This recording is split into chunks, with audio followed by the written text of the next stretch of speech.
सबसे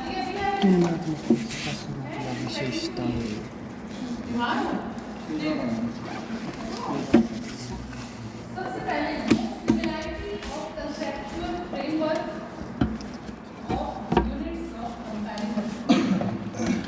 तुलना की इकाइयों के संकल्पवादी ढांचों की समानता। टिपिकल वर्ड है तुलना की इकाइयों के संकल्पवादी ढांचों की समानता।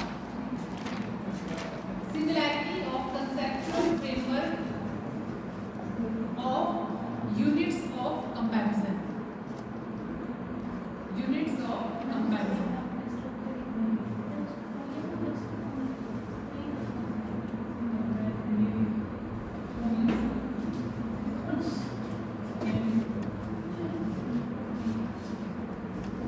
तुलना की इकाइयों के संकल्पवादी ढांचों की समानता। Similarity of conceptual framework of units of comparison. तुलनात्मक विधि हमने पढ़ा कल। तुलना की विधि है ना, तुलनात्मक अध्ययन के लिए जिस प्रैक्टिकल तरीके से हम करते हैं उसको कहते हैं तुलनात्मक विधि। लेकिन तुलनात्मक विधि की भी कुछ विशेषताएं हैं, है ना। नेचर जैसे हमने कंपैरेटिव पॉलिटिक्स की करी थी, ठीक वैसे ही कंपैरेटिव मैथ की भी है। तो सबसे पहली क्या विशेषता है, क्या होना चाहिए, तुलना की इकाइयों के संकल्पवादी ढांचों की समानता। इसका मतलब है कि आप तुलना करने के लिए जिन इकाइयों को ले रहे हैं, जो सब्जेक्ट ले रहे हो, जो टॉपिक ले रहे हो, उनमें क्या होनी चाहिए, conceptual similarity between conceptual framework. For example आप क्या कर रहे हैं, अगर आपने क्या किया, भारत के ब्रिटेन के प्रधानमंत्री की आप भारत के नगर पालिका या पंचायत के प्रधान की शक्तियों के साथ तुलना करेंगे, तो क्या ये सिमिलैरिटी लगती है कंसेप्चुअल फ्रेमवर्क से? सैद्धांतिक तौर पर ये आपको कुछ लग रहा है कि इनका कंपैरिजन किया जा सकता है? क्यों नहीं किया जा सकता? क्योंकि सैद्धांतिक का कंसेप्चुअल फ्रेमवर्क क्या है, अलग अलग है ना। सैद्धांतिक रूप से दोनों अलग हैं। क्यों, एक देश का क्या है, मुखिया है, और एक सिर्फ एक क्षेत्र का, एक लोकल एरिया का क्या है, प्रधान है। तो डिफरेंस आएगा ना। तो मतलब ऐसे टॉपिक आप तुलना के लिए नहीं ले सकते। क्या कंडीशन है कि तुलना की इकाइयों के संकल्पवादी जो ढांचे हैं उनमें समानता होनी चाहिए। जैसे ब्रिटेन के प्रधानमंत्री की तुलना भारत के किस पद के साथ हो सकती है, भारत के प्रधानमंत्री के साथ हो सकती है ना। क्यों, हालांकि दोनों के कार्य करने का तरीका अलग हो सकता है, एक ज्यादा पावरफुल हो सकता है, कम हो सकता है ना। कार्य करने का तरीका अलग हो सकता है, प्रभावित करने वाले तथ्य अलग अलग हो सकते हैं, लेकिन इनमें सिमिलैरिटी क्या है, एक सिमिलैरिटी, दोनों ही क्या है, अपने अपने देश के सर्वोच्च पद है, प्रधानमंत्री है, प्राइम मिनिस्टर है, सरकार का मुखिया है, वो इनमें क्या है, समानता है। कार्य करने के तरीके में अंतर हो सकता है, वो अलग बात है ना। लेकिन सिमिलैरिटी क्या है, कंसेप्चुअल फ्रेमवर्क क्या है कि दोनों ही क्या है, सरकार के मुखिया है। एक सरकार का मुखिया, एक देश का मुखिया है, और एक पंचायत का मुखिया है, तो इसकी तुलना तो बनी नहीं रही है। ठीक है, आई बात समझ में। इसका मतलब क्या था, तुलना की इकाइयों के संकल्पवादी ढांचों की समानता की मतलब आप तुलना के लिए जिन इकाइयों को ले रहे हैं उनका कंसेप्चुअल फ्रेमवर्क है वो एक जैसा होना चाहिए। या आप ब्रिटिश पार्लियामेंट की तुलना भारत के किससे कर सकते हैं, लोकसभा से, सिर्फ लोकसभा से कर सकते हैं, भारत की पार्लियामेंट से। दोनों ही क्या है, अपने अपने देश के राष्ट्रीय विधानमंडल है, नेशनल लेजिस्लेचर है ना, वो ब्रिटेन की संसद और भारत की संसद, इनमें तुलना हो सकती है। भारत की संसद और ब्रिटेन की आप किसी एक राज्य का वो ले लो, जैसे ब्रिटेन की संसद या भारत के हिमाचल की जो स्टेट लेजिस्लेचर है उसके साथ तुलना करोगे तो क्या वो हो पाएगा, वो भी नहीं हो पाएगा। क्यों, क्योंकि वो तो राष्ट्र का विधानमंडल है और ये एक स्टेट का विधानमंडल है, तो इनकी तुलना भी नहीं हो सकती है। आगे बात समझ में। दूसरा है selection of comparable conceptual issues. ये भी सेम इसी की तरह है, तुलनात्मक संकल्पवादी या सैद्धांतिक विषयों का चुनाव। Selection of comparable conceptual issues कहाँ है, बाकी क्लास में भी है। Selection of comparable conceptual issues, तुलनात्मक संकल्पवादी या सैद्धांतिक विषयों का चुनाव। तो तुलनात्मक विधि ये मांग करती है कि तुलनात्मक अध्ययन के लिए आप जिन विषयों का चुनाव कर रहे हो उनमें संकल्पवादी या सैद्धांतिक समानता होनी चाहिए। ये भी वैसे ही है कि अगर आप अमेरिका के राष्ट्रपति की तुलना भारत के सर्वोच्च न्यायालय के न्यायाधीश से करेंगे तो क्या ये तुलना संकल्पवादी दृष्टि से समान होगी? नहीं होगी। क्यों? एक ज्यूडिशरी का मुखिया है और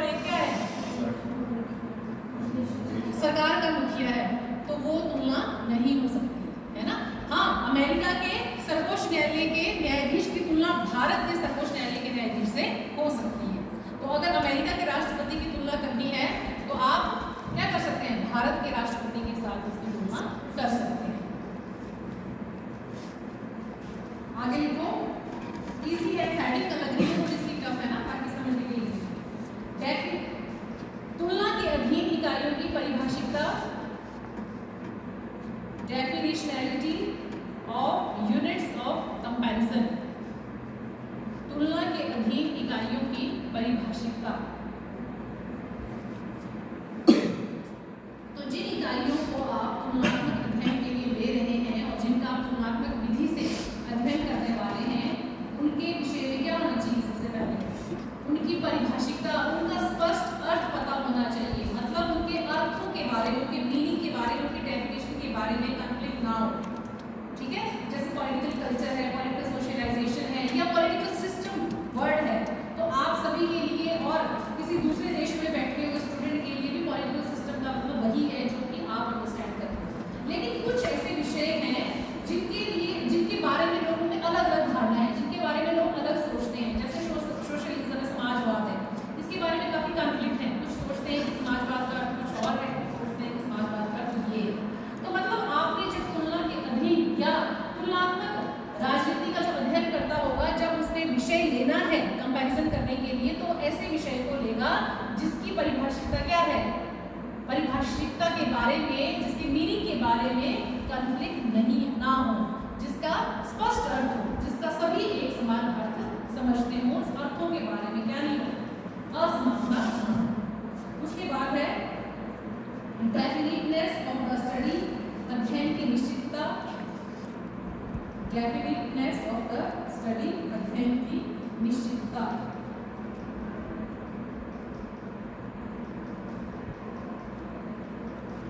तुलनात्मक विधि का प्रयोग करने के लिए जरूरी है कि आपको अपने अध्ययन के उद्देश्य के बारे में आप बिल्कुल स्पष्ट होने चाहिए। मतलब आपको ये पता होना चाहिए रिसर्च करने से पहले, स्टडी करने से पहले, कि आप क्या स्टडी करना चाहते हैं, किन चीज़ों की स्टडी करना चाहते हैं, किन चीज़ों का कंपैरिजन करना चाहते हैं और उसके लिए आप क्या मेथड यूज करने वाले हैं। आपका ऑब्जेक्टिव क्लियर होना चाहिए। अगर आपका ऑब्जेक्टिव ही क्लियर नहीं होगा तो आप क्या डाटा इकट्ठा करोगे, है ना? क्या आंकड़े इकट्ठे करोगे? आप तो गलत डाटा इकट्ठा करके ले आओगे जब आप क्या है, आप उद्देश्य के बारे में ही निश्चित नहीं है। ठीक है, तो आपका ऑब्जेक्टिव कैसा होना चाहिए? क्लियर होना चाहिए और उसी से रिलेटेड डाटा आपने कलेक्ट करना है। इसके बाद को several studies essential for the theory formulation, सिद्धांत निर्माण के लिए अनेक अध्ययन अनिवार्य। Several studies essential for theory formulation, सिद्धांत निर्माण के लिए अनेक अध्ययन अनिवार्य। अब आपने सब कुछ कर लिया, आपने ऐसे विषय का चुनाव कर लिया जिनका कंसेप्चुअल फ्रेमवर्क क्या है, एक समान है, आपको पता है, आप अपने ऑब्जेक्टिव के प्रति भी क्या है, क्लियर है, आपको सब कुछ पता लग गया, आपने डाटा भी इकट्ठा कर लिया। फिर आपने क्या किया? आपको सिर्फ एक बार ही स्टडी नहीं करनी है, एक बार ही कंपैरिजन नहीं करना है, आपको बार बार स्टडी करनी है। जैसे मान लो कि आप भारत की संसद की ब्रिटिश की संसद के साथ तुलना कर रहे हैं, तो आपने ओवरऑल स्टडी करनी है। आपने क्या क्या स्टडी करनी होती है वो हम पिछले टॉपिक में पढ़ चुके हैं, है ना? पॉलिटिकल सिस्टम की स्टडी कर रहे हैं आप, इंग्लैंड के पॉलिटिकल सिस्टम की भारत के पॉलिटिकल सिस्टम से कर रहे हैं, तो बड़ा टॉपिक हो जाएगा ना। आप छोटे इसका पर्टिकुलर एक टॉपिक ले लो भारत की संसद की ब्रिटेन की संसद के साथ, उसमें भी क्या क्या स्टडी करनी है आपके दिमाग में पहले से ही वो चीज़ें क्लियर होनी चाहिए, है ना? फिर आपने वो डाटा इकट्ठा कर लिया, पूरी आंकड़े इकट्ठे कर लिए ब्रिटिश और भारत की संसद से रिलेटेड। फिर आपने उनको सिर्फ एक ही बार नहीं स्टडी करना है, बार बार स्टडी करनी है, बार बार स्टडी करनी है। और जब बार बार अध्ययन करने के बाद सेम रिजल्ट आए, सेम कंक्लूजन निकले, तो मीन्स आपकी स्टडी अब बिल्कुल ठीक कंप्लीट हो गई है। जब बार बार स्टडी करने के बाद, अध्ययन करने के बाद भी आपके रिजल्ट क्या आ रहे हैं, एक जैसे आ रहे हैं। ऐसा नहीं कि एक बार किया और एक रिजल्ट निकला वही फाइनल हो गया ना। कम से कम 5-10 बार जो है वो स्टडी करनी है, और 5-10 बार स्टडी करने के बाद भी वही रिजल्ट आ रहा है, नहीं रिजल्ट नहीं आ रहा है ना? कहाँ पे है? ये नहीं है क्लास के टाइमिंग है क्या कहा है आपने? कहा नहीं, अब ये लोग कितने लगा होगा मैं समझने के बाद बैठ जाओ, पहले अटेंडेंस नहीं लगानी, किसी की नहीं लगानी। चलो चलो चलो, अटेंडेंस किसी की नहीं लगेगी, अटेंडेंस नहीं बच्चों की।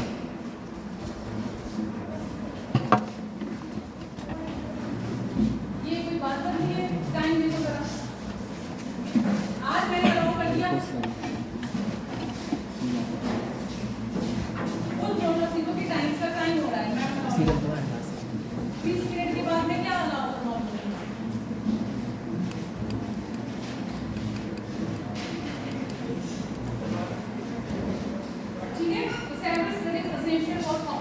फॉर्मुलेशन, मतलब बार बार आपने स्टडी करनी है। 10 बार स्टडी करने के बाद भी वही रिजल्ट आ रहा है जो आपने पहली बार स्टडी करके रिजल्ट निकाला था, तो इट मींस आपकी स्टडी क्या है, सही दिशा में। उसके बाद को इन्फ्लुएंसिंग फैक्टर्स, प्रभावकारी तथ्य। चुपचाप बैठ जाओ, डिस्टर्बेंस क्रिएट करनी है। प्रभावकारी तथ्य, इन्फ्लुएंसिंग फैक्टर्स, ये पहले आ सकता था सिद्धांत निर्माण से पहले कि आपने अपने जो मेन टॉपिक है उसके अंदर किन चीज़ों की स्टडी करनी है। जो जैसे संसद की ले रहे हो या पॉलिटिकल सिस्टम की ले रहे हो, तो पॉलिटिकल सिस्टम को या संसद की कार्यवाही को प्रभावित करने वाले तत्व कौन कौन से हैं। गैर राजनीतिक भी तत्व भी होते हैं ना, स्टडी के लिए हमने, तो वो स्टडी भी आपने अपने रिसर्च में करनी है।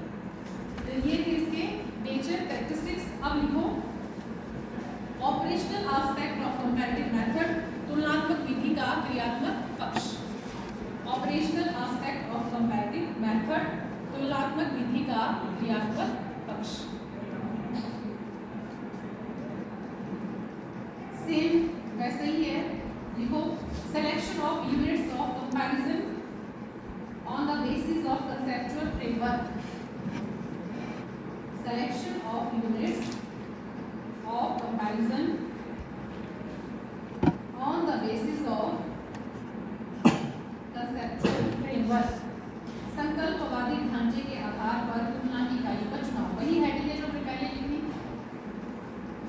संकल्पवादी ढांचे के आधार पर तुलना की इकाइयों का चुनाव।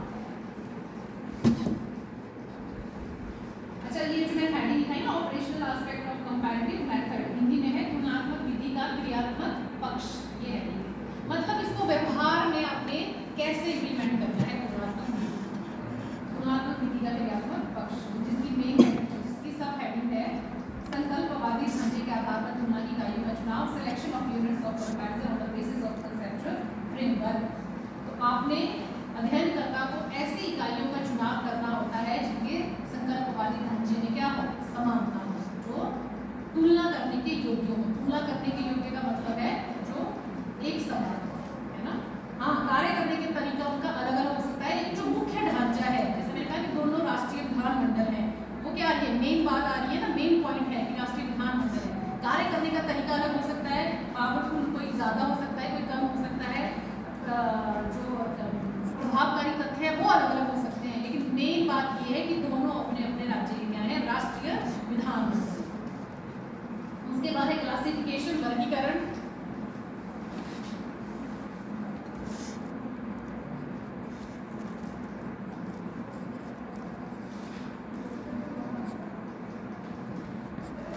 इसका मतलब है कि वर्गीकरण वही कि जो आपने डाटा कलेक्ट कर लिया उसको आपने क्या करना है, डिवाइड करना है अलग अलग तथ्यों के आधार पर। मतलब आपने पूरा डाटा इकट्ठा कर लिया, आपके पास तो रॉ मटेरियल है, अब आपने उस मटेरियल को क्या करना है, अपने काम के अनुसार जो आपको लग रहा है कि इनमें ये विशेषताएं पाई जा रही हैं, उन विशेषताओं के आधार पर आपने क्या करना है, उसको अलग अलग कैटेगरीज में डिवाइड करना है। उसके लिए आप टेबल्स की सहायता ले सकते हो, चार्ट्स की सहायता ले सकते हो, है ना, सारणियाँ वगैरह बना सकते हो। मतलब कैसे आपने, जैसे मैंने आपको वोटिंग बिहेवियर का एग्जाम्पल दिया था कि आपने उससे रिलेटेड डाटा इकट्ठा कर लिया, है ना, पूरे मतदाताओं का आपने क्या कर लिया, डाटा इकट्ठा कर लिया, फिर उनको क्या किया, विशेषताओं के आधार पर अलग अलग किया, पुरुषों के आधार पर, स्त्रियों के आधार पर, पढ़े लिखे, बेरोजगार, ऑक्यूपेशन, वैसे वैसे करके आपने देखा कि इनमें ये विशेषताएं पाई जा रही हैं, तो उस बेस पर आपने क्या किया, उनको कैटेगराइज कर दिया, अलग अलग का वर्गीकरण कर दिया डाटा का। जो उस डाटा में क्या है, विशेषताएं हैं, उसी आधार पर उनको क्या करना है, वर्गीकृत करना है। उसके बाद है हाइपोथेसिस फॉर्मेशन, जो इम्पोर्टेंट है इसमें समझने वाला। Hypothesis HYPOTHESIS, hypothesis formation and testing, परिकल्पना का निर्माण। हाइपोथेसिस फॉर्मेशन, परिकल्पना का निर्माण। तुलनात्मक राजनीति के विषय के संबंध में जब तुलनात्मक विधि का प्रयोग करना है तो अध्ययनकर्ता के लिए आवश्यक हो जाता है कि वो कुछ परिकल्पना पहले ही निश्चित कर ले, हाइपोथेसिस पहले ही बना ले। अब बात आती है कि हाइपोथेसिस क्या होती है। कल्पना समझते हैं, जैसे आपने कुछ काम करना होता है तो आप पहले उसके बारे में सोच लेते हैं, या आपने कहीं जाना होता है ना, कि कुछ खरीदना होता है तो पहले ही दिमाग में आपने कर लेते हो कि ऐसा होगा, मैंने ये करना है, मैंने वो करना है ना। मतलब आपके पास कोई भी विषय आपको दे दिया जाए कि आपने ये काम करना है, तो उस काम को करने से पहले आप अपने दिमाग में कुछ सोच लेते हैं ना उस काम को करने के बारे में कि ऐसा होगा, ऐसा होना चाहिए, ऐसा नहीं होना चाहिए। जैसे फॉर एग्जांपल फिर से वोटिंग बिहेवियर का एग्जांपल ले लेते हैं कि आपने क्या करना है, लोगों के मतदान विभाग को जांचना है, आपने स्टडी करनी है, आपको फील्ड में जाना पड़ेगा, लोगों से मिलना पड़ेगा, इंटरव्यू लेना पड़ेगा, डाटा कलेक्ट करना पड़ेगा। लेकिन वो सब करने से पहले आपने अपने दिमाग में कुछ सोचा कि मुझे क्या क्या करना है, मुझे पुरुषों से भी मिलना पड़ेगा, मुझे स्त्रियों से भी अलग से मिलना पड़ेगा, मुझे उनसे क्या क्या क्वेश्चन पूछने हैं, है ना। या हो सकता है कि वो इसका आंसर इस ये दे तो फिर मैंने क्या पूछूं, इसका जो है वो सब क्वेश्चन और क्या पूछना है ना। मुझे पढ़े लिखे लोगों से मुझे लग रहा है कि उनका आंसर ये रहेगा। मतलब आप पहले ही क्या कर रहे हैं, अपने दिमाग में कुछ सोच रहे हैं कि इसका जो मैं मेरे दिमाग में जो क्वेश्चन है उसका आंसर ये होगा, उसको कहते हैं हाइपोथेसिस। पहले ही क्या कर लेना, कल्पना कर लेना, पहले ही विचार जो है वो बना लेना। हालांकि वो सही भी हो सकता है आपका, वो गलत भी हो सकता है, क्योंकि आपको क्या पता, आपने तो जस्ट सोचा कि ऐसा हो सकता है। जैसे आपको बताया गया है कि आपको नए टीचर जो है वो पढ़ाएंगे, तो आपने पहले ही हो सकता है नए टीचर के बारे में क्या कर लिया हो, कल सोच लिया हो कि कैसे होगी, है ना, ऐसे पढ़ाते होंगे, इस तरह से बात करते होंगे, फिर एक्चुअल में कैसी होगी फिर आपको क्लास में आकर के पता लगा करते हैं। कई बार ऐसा पहले सोच लेते हैं, तो उसको कहते हैं हाइपोथेसिस। ठीक है, हाइपोथेसिस फॉर्मेशन। तो तुलनात्मक राजनीति के अंतर्गत जब आप तुलनात्मक विधि का प्रयोग करोगे तो आपने जो टॉपिक लिया होगा रिसर्च के लिए, अध्ययन करने के लिए, कंपैरिजन करने के लिए, उससे रिलेटेड क्वेश्चन आपके दिमाग में पहले ही आ गए होंगे, है ना, कि मैं ये क्वेश्चन है और इनका आंसर शायद ये होगा। अब क्या होगा वो तो जब आप स्टडी करोगे, डाटा कलेक्ट करोगे, फिर उसका एनालिसिस करोगे, तब आपको पता चलेगा कि आपकी हाइपोथेसिस ठीक थी या गलत थी। लिखना है मेरी हाइपोथेसिस का, लिख लो इंग्लिश में। क्या कहते हैं hypothesis? An idea that is suggested as the, क्या होती है hypothesis? An idea that is suggested as the possible explanation for something. An idea that is suggested as a possible explanation for something but has not yet been. An idea that is suggested as a possible explanation for something but has not yet been found to be true or correct. But has not yet been found to be true or correct. कैसा एक idea? हाँ? Something but has not yet been found to be true or correct. Found to be true or correct. जिसका अभी तक जो सही भी हो सकता है, गलत भी हो सकता है, जिसके सही होने की अभी तक हमें पॉसिबिलिटी नहीं है। एक आइडिया, विचार आपके दिमाग में पहले ही आ गया। तो जाहिर सी बात है जब आप स्टडी कर रहे हैं किसी टॉपिक के ऊपर, तो उसी से रिलेटेड आपके दिमाग में कोई कल्पना आएगी, कोई विचार आएगा, है ना, कि ऐसा होगा। अब होगा कि नहीं होगा वो बाद में पता चलेगा कि जो आप सोच रहे हैं वो सही है या गलत है। उसको कहते हैं हाइपोथेसिस फॉर्मेशन। उसके बाद है टेस्टिंग ऑफ हाइपोथेसिस, परिकल्पनाओं की पुष्टि। टेस्टिंग ऑफ हाइपोथेसिस, परिकल्पनाओं की पुष्टि, मतलब अब परिकल्पना को जांचना कि आपकी जो परिकल्पना थी वो सही थी या गलत थी। वो कैसे पता चलेगा? बार बार स्टडी करके, है ना। जो आपने स्टडी की कि आपके दिमाग में जो मैंने पहले एक्सप्लेन कर चुकी हूँ कि जो विचार आया था उसके बारे में आपने जो सोचा था क्या वो सही था या गलत, तो वो स्टडी करके पता चलेगा। जो आपने इकट्ठे किए उसके बाद उनको वेरीफाई करने के बाद ही पता चलेगा। जैसे मेरे से मिलने के बाद पता चला जो सोचा था वो वैसे है या वैसा नहीं। उसके बाद है थ्योरी बिल्डिंग, सिद्धांत निर्माण। लास्ट में थ्योरी बिल्डिंग, सिद्धांत निर्माण। सारी समझ में आ रहा है? लास्ट में सेम वही है। लास्ट का काम क्या रहता है? सारा काम करने के बाद लास्ट में सिद्धांत बनाना अपनी स्टडी के रिगार्डिंग कि आपने फाइंडिंग्स क्या क्या निकाली। अब लिखो next, scope of comparative method. Next heading है स्कोप ऑफ कंपैरेटिव मेथड, तुलनात्मक विधि का क्षेत्र। ये भी इजी है। मैक्रो लेवल स्टडी, पहली हेडिंग है मैक्रो लेवल स्टडी, विशाल अध्ययन। मैक्रो लेवल स्टडी, विशाल अध्ययन। तो तुलनात्मक विधि का जो ये क्षेत्र है, अब जो नहीं आएगा वो उनका छूट गया, बेटे ये क्या बताया मैडम ने, संकल्प वादी ढांचे, ये नहीं आएगा समझ में, तो आप लेट हो गए, मैं नहीं वेट कर सकती है ना, आपको खुद बोलना चाहिए, पूरी क्लास बोलेगी सर फिर मैडम अलाउ नहीं करते हैं, मुझे लगता है तो वो छोड़ेगी क्यों नहीं छोड़ेगी, है ना। अब जो क्लास में तो मैं अपने टाइम पे आऊँगी, मैं पढ़ाऊँगी, जितने एक बच्चा होगा उसको भी पढ़ाऊँगी। मैक्रो लेवल स्टडी, विशाल अध्ययन। तो ये जो तुलनात्मक विधि का क्षेत्र है, स्कोप है, ये हेडिंग कह रही है कि कैसा है, विशाल है। कैसे विशाल है? जब आप एक राजनीतिक प्रणाली का अध्ययन कर रहे हो और उसके साथ साथ, जैसे अरोस्टो ने क्या किया था, 158 कॉन्स्टिट्यूशन की स्टडी की, एक प्रकार से पॉलिटिकल सिस्टम को पढ़ा था 158। तो 158 छोटा होता है कि बड़ा होता है? अगर आपको 158 देशों की राजनीतिक प्रणालियों का अध्ययन करने को मिल जाए, कितना टाइम लगेगा? छोटी बात होगी कि बड़ी बात होगी? बहुत बड़ी बात होगी, है ना।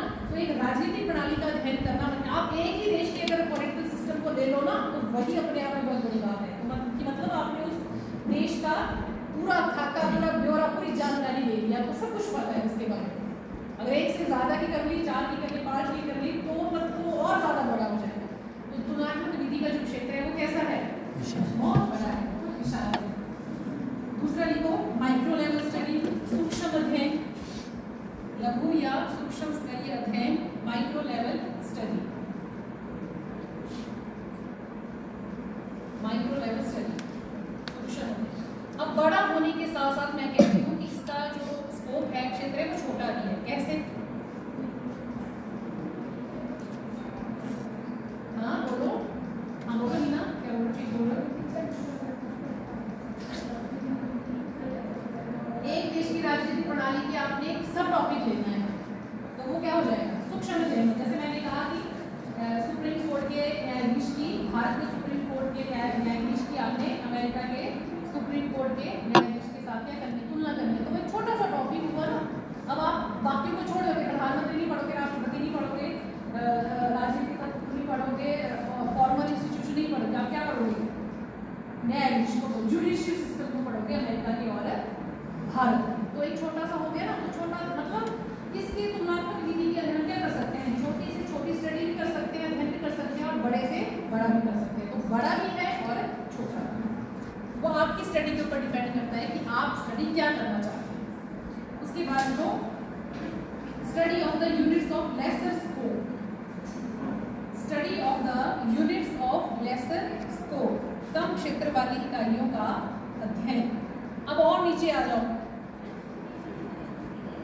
और नीचे आ जाओ, मतलब विशाल में हमने कहा पूरा पॉलिटिकल सिस्टम, पूरे देश का, तो आपको सब कुछ पढ़ना पड़ेगा ओवरऑल, एक भी पॉइंट आपको उसका छोड़ना नहीं है। फिर मैंने कहा सूक्ष्म है, सूक्ष्म फिर हमने क्या कर लिया, थोड़ा नीचे का टॉपिक ले लिया, छोटा सा टॉपिक ले लिया, सब टॉपिक ले लिया। मैंने कहा उससे भी छोटा है, उससे भी छोटा स्टडी कर सकते हो पॉलिटिकल पार्टीज का, है ना, इंफ्रास्ट्रक्चर जो है, या इनफॉर्मल बॉडीज जो एक देश की हैं या दो से अधिक, दो या दो से ज़्यादा देशों की हैं, तो वो क्या हो जाएगा, वो और भी छोटा अध्ययन हो जाएगा। तो मतलब बहुत बड़ा भी है, छोटा भी है, और उससे एक छोटी स्टडी भी आप तुलनात्मक विधि के अंतर्गत कर सकते हैं। अब देखो यूटिलिटी, नेक्स्ट हेडिंग है यूटिलिटी और इम्पोर्टेंस ऑफ कंपैरेटिव मेथड। तुलनात्मक विधि की उपयोगिता, क्या महत्व है इसका, क्यों आपको लगा कि ये सही है? सबसे पहले helpful in understanding political behaviour, helpful in understanding political behaviour, राजनीतिक व्यवहार को समझने के लिए उपयोगी।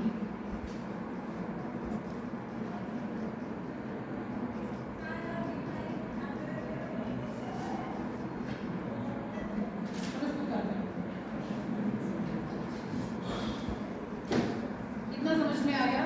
सेम, बिल्कुल सेम पॉइंट है।